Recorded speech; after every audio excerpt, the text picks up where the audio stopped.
The Game of Life and How to Play It by Florence Scovel Shinn. Chapter 9, Perfect Self-Expression, or The Divine Design.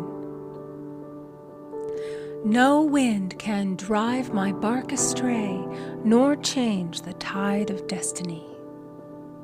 There is for each man perfect self-expression.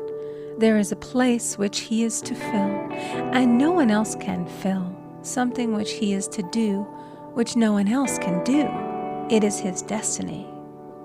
This achievement is held, a perfect idea in divine mind, awaiting man's recognition.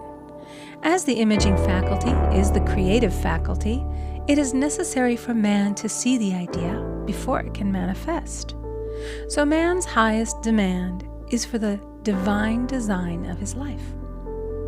He may not have the faintest conception of what it is, for there is possibly some marvelous talent hidden deep within him.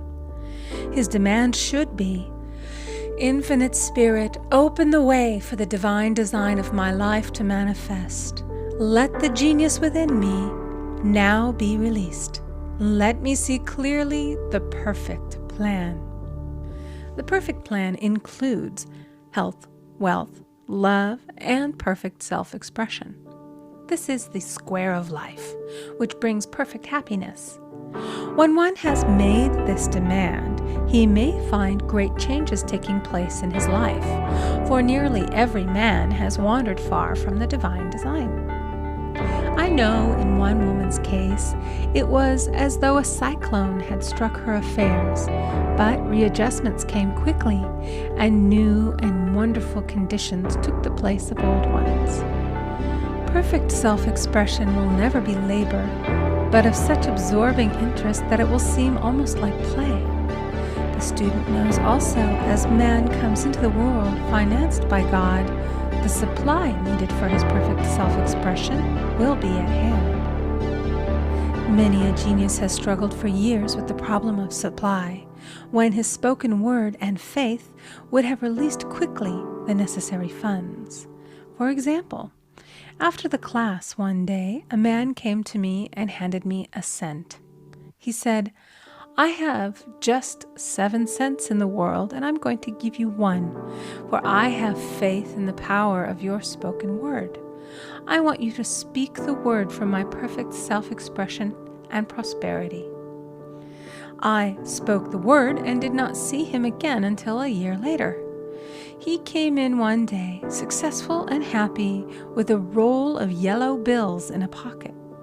He said, "Immediately after you spoke the word, I had a position offered me in a distant city, and am now demonstrating health, happiness, and supply."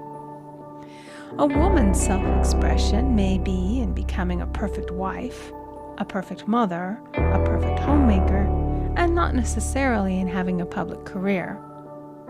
Demand definite leads, and the way will be made easy and successful. One should not visualize or force a mental picture. When he demands the divine design to come into his conscious mind, he will receive flashes of inspiration and begin to see himself making some great accomplishment. This is the picture or idea he must hold without wavering. The thing man seeks is seeking him. The telephone was seeking Bell. Parents should never force careers and professions upon their children. With a knowledge of spiritual truth, the divine plan could be spoken for early in childhood or prenatally. A prenatal treatment should be, "Let the God in this child have perfect self-expression. Let the divine design of his mind, body, and affairs be made manifest throughout his life, throughout eternity." God's will be done, not man's. God's pattern, not man's pattern, is the command we find running through all the scriptures, and the Bible is a book dealing with the science of the mind. It is a book telling man how to release his soul or subconscious mind from bondage. The battles described are pictures of man waging war against mortal thoughts. A man's foes shall be they of his own household. Every man is Jehoshaphat, and every man is David, who slays Goliath, mortal thinking, with the little white stone, faith. So man must be careful that he is not the wicked and slothful servant who buried his talent. There is a terrible penalty to be paid for not using one's ability. Often, fear stands between man and his perfect self-expression. Stage fright has hampered many a genius. This may be overcome by the spoken word or treatment. The individual then loses all self-consciousness and feels simply that he is a channel for infinite intelligence to express itself through. He is under direct inspiration, fearless and confident, for he feels that it is the Father within who does the work. A young boy came often to my class with his mother. He asked me to speak the word for his coming examinations at school. I told him to make the statement, "I am one with infinite intelligence. I know everything I should know on this subject." He had an excellent knowledge of history, but was not sure of his arithmetic. I saw him afterwards, and he said, "I spoke the word for my arithmetic and passed with the highest honors, but I thought I could depend upon myself for history and got a very poor mark." Man often receives a setback when he is too sure of himself, which means he is trusting to his personality and not the Father within. Another of my students gave me an example of this. She took an extended trip abroad one summer, visiting many countries where she was ignorant of the languages. She was calling for guidance and protection every minute, and her affairs went smoothly and miraculously. Her luggage was never delayed nor lost. Accommodations were always ready for her at the best hotels, and she had perfect service wherever she went. She returned to New York. Knowing the language, she felt God was no longer necessary, so looked after her affairs in an ordinary manner. Everything went wrong. Her trunks delayed amid inharmony and confusion. The student must form the habit of practicing the presence of God every minute. In all thy ways acknowledge him. Nothing is too small or too great. Sometimes an insignificant incident may be the turning point in a man's life. Robert Fulton, watching some boiling water simmering in a tea kettle, saw a steamboat. I have seen a student often keep back his demonstration through resistance or pointing the way. He pins his faith to one channel only and dictates just the way he desires the manifestation to come, which brings things to a standstill. My way, not your way, is the command of infinite intelligence. Like all power, be it steam or electricity, it must have a non-resistant engine or instrument to work through, and man is that engine or instrument. Over and over again, man is told to stand still. O Judah, fear not, but tomorrow go out against them, for the Lord will be with you. You shall not need to fight this battle. Set yourselves, stand ye still, and see the salvation of the Lord with you. We see this in the incidents of the $2,000 coming to the woman through the landlord when she became non-resistant and undisturbed, and the woman who won the man's love after all suffering had ceased. The student's goal is poise. Poise is power, for it gives God power a chance to rush through man, to will and to do its good pleasure. Poised, he thinks clearly and makes right decisions quickly. He never misses a trick. Anger blurs the visions, poisons the blood, is the root of many diseases, and causes wrong decision, leading to failure. It has been named one of the worst sins, as its reaction is so harmful. The student learns that in metaphysics, sin has a much broader meaning than in the old teaching. Whatsoever is not of faith is sin. He finds that fear and worry are deadly sins. They are inverted faith, and through distorted mental pictures bring to pass the thing he fears. His work is to drive out these enemies from the subconscious mind. When man is fearless, he is finished. Maeterlinck says that man is God afraid. So, as we read in the previous chapters, man can only vanquish fear by walking up to the thing he is afraid of. When Jehoshaphat and his army prepared to meet the enemy, singing, "Praise the Lord, for his mercy endureth forever," they found their enemies had destroyed each other, and there was nothing to fight.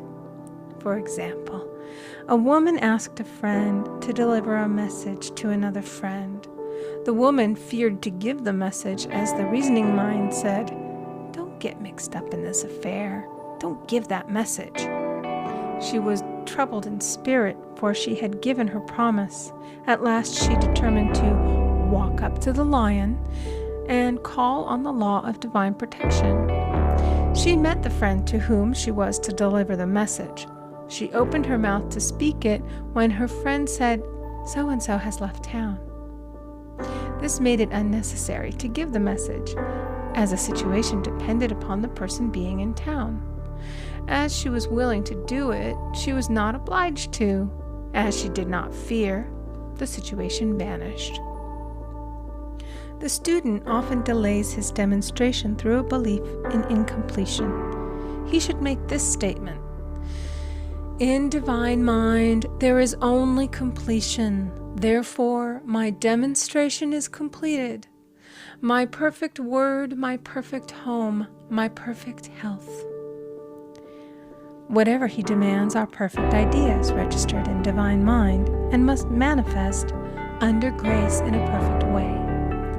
He gives thanks he has already received on the invisible and makes active preparation for receiving on the visible.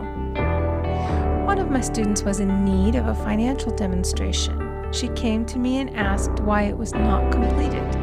I replied, "Perhaps you are in the habit of leaving things unfinished, and the subconscious has gotten into the habit of not completing.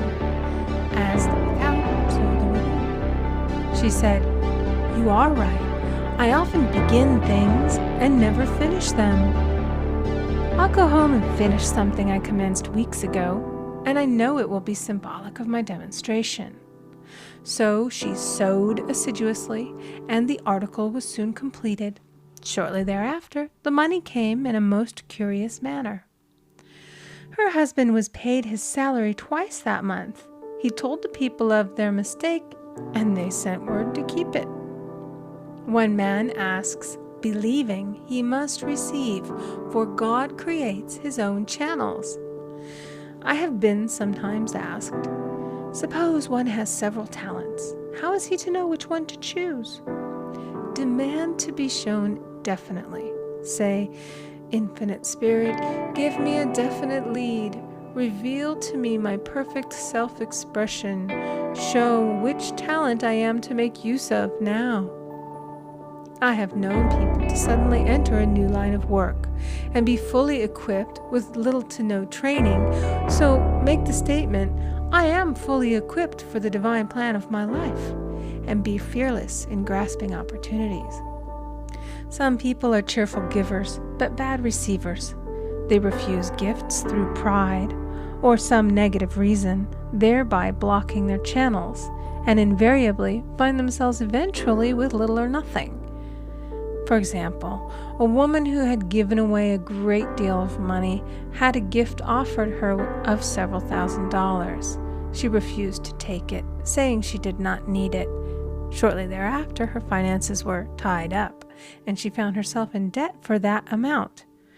Man should receive gracefully the bread returning to him upon the water. Freely ye have given, freely ye shall receive.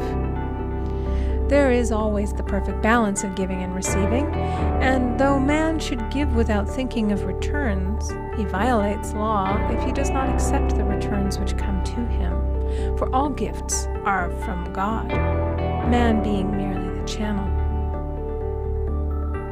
A thought of lack should never be held over the giver.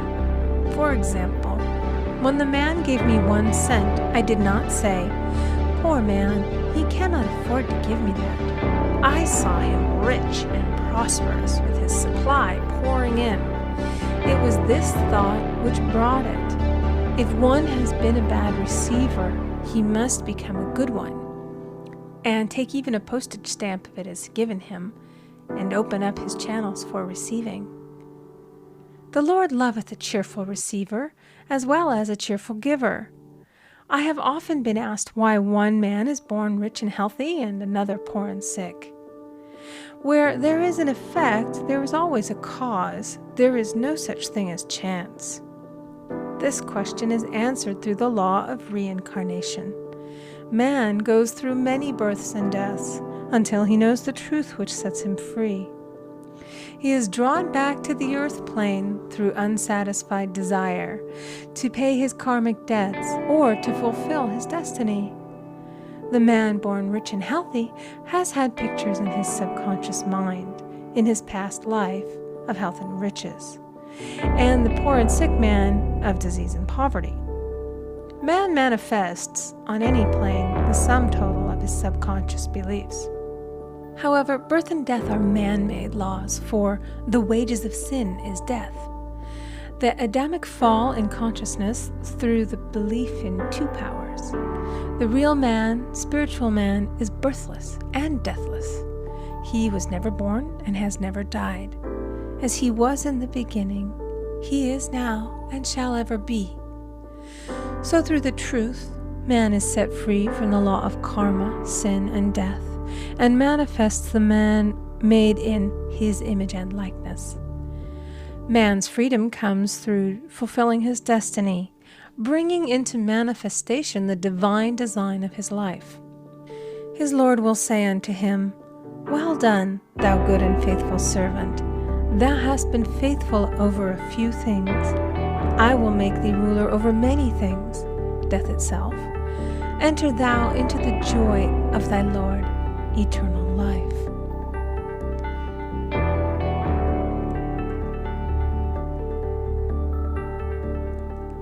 End of Chapter 9. Recording by Amy Conger.